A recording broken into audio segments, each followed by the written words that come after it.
women are getting the abortions paid for through the Medicaid funding. I don't know the exact number. I'm sure it's a couple of million. So they could only get it from the state portion of the Medicaid, Exactly. not the federal portion. Exactly. Yeah. Yeah. Yeah.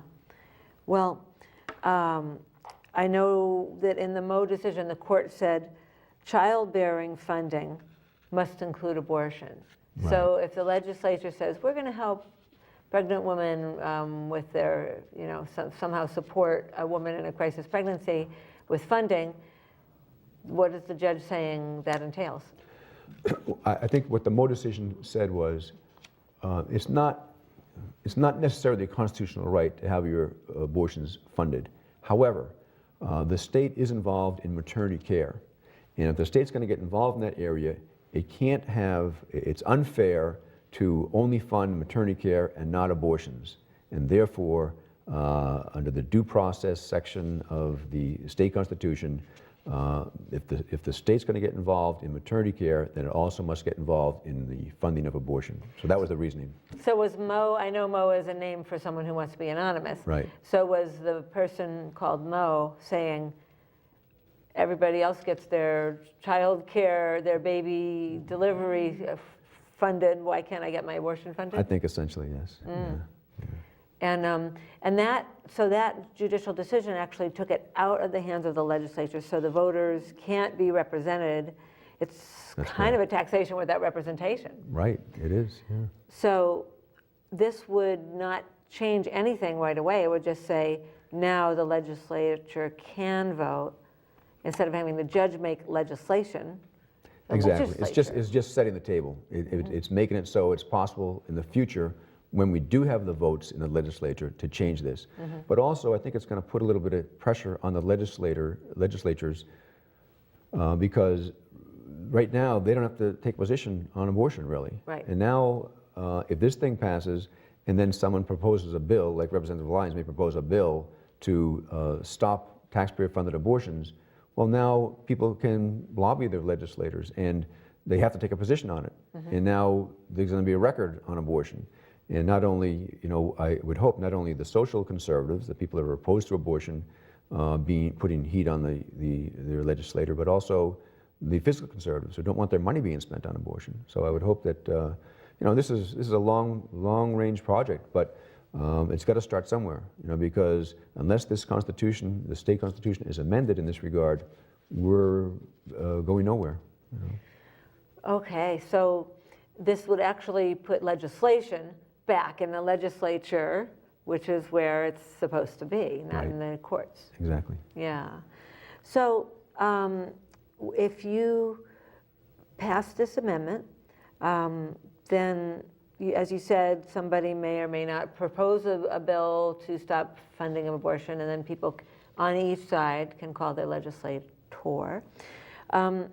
So again, if somebody wants to actually help to get signatures, can you say that website? Yeah, it's www.stoptaxpayerabortion.org.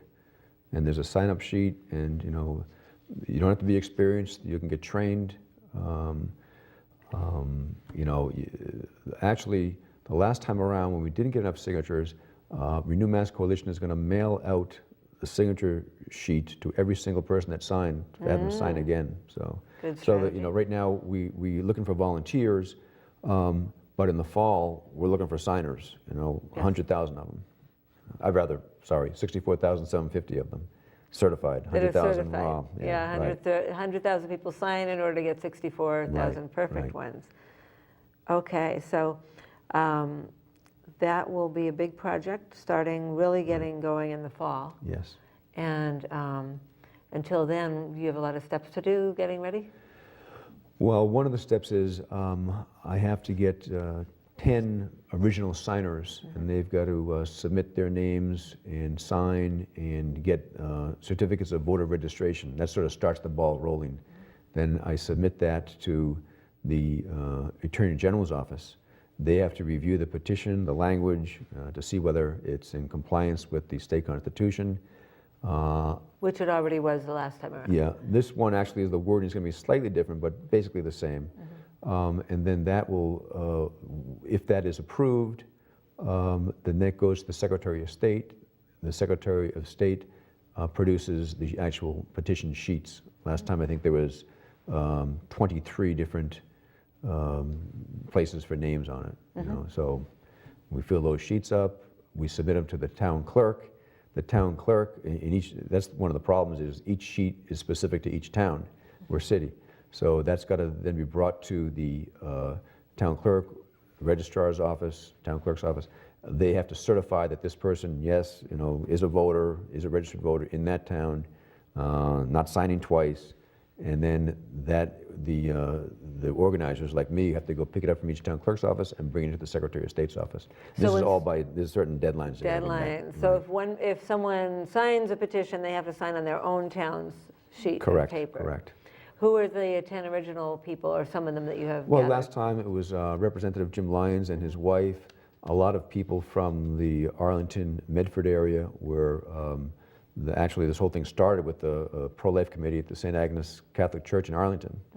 So some of those people were involved in being one of the original signers. And yeah, I think that's pretty much it there. But probably the most prominent name was Representative Jim Lyons. Yeah. Well, good. Well, we wish you the best of luck, and Thank you. we'll keep in touch with you to find out how it goes Great. as the months go by. Great. Thank you, Okay. Colby. Thank you very much for being on the show. Sure. Thank you. Good. And thank you for watching. See you next week on Life Matters.